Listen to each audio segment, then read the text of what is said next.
Vice President Sara Duterte and Senator Risa Hontiveros got into a heated exchange over a children's book. Here's the report. Vice President Sara Duterte and Senator Risa Hontiveros clashed during a budget hearing on Tuesday. It all started when Hontiveros questions the 10 million peso children's book of the Office of the Vice President.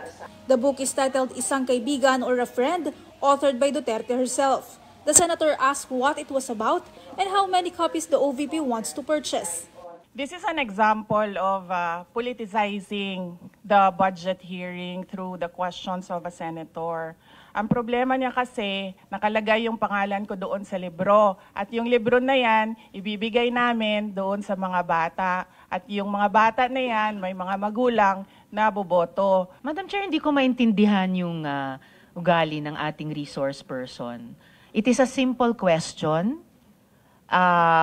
Paulit-ulit na this is politicizing. Ang VP ang nagbanggit ng salitang boboto. Wala akong sinabing boboto.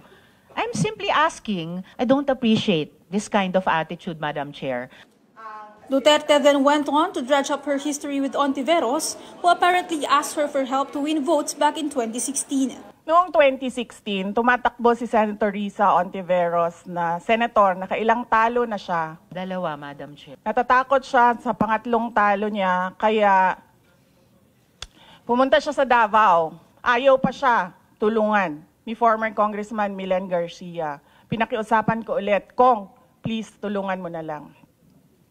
Nanalo na siya, at nung nanalo siya, anong ginawa niya? Siya ang pinakaunang umatake kay President Rodrigo Duterte. Anong tawag sa ugaling ganito? Finance Committee Chairperson Grace Poe intervened, saying that the hearing is not about anyone's political history. Poe asked the Vice President to simply sum up her book's concept. Madam Chair, the explanation is in the title, Isang Kaibigan. It's about friendship. So kung sana ganun yung naging sagot sa simula pa, di ba? Napakasimple. Simpleng tanong, dapat simpleng sagot. Budget hearing po ito. Hindi po lahat about you, pera po ito ng taong bayan. Prior to that, Hontiveros questioned why some of the OVP's programs seem similar to those of the other government agencies. Duterte explained that they just can't say no to people asking for help. The Vice President's over 2 billion peso budget is now on its way to the plenary for presentation.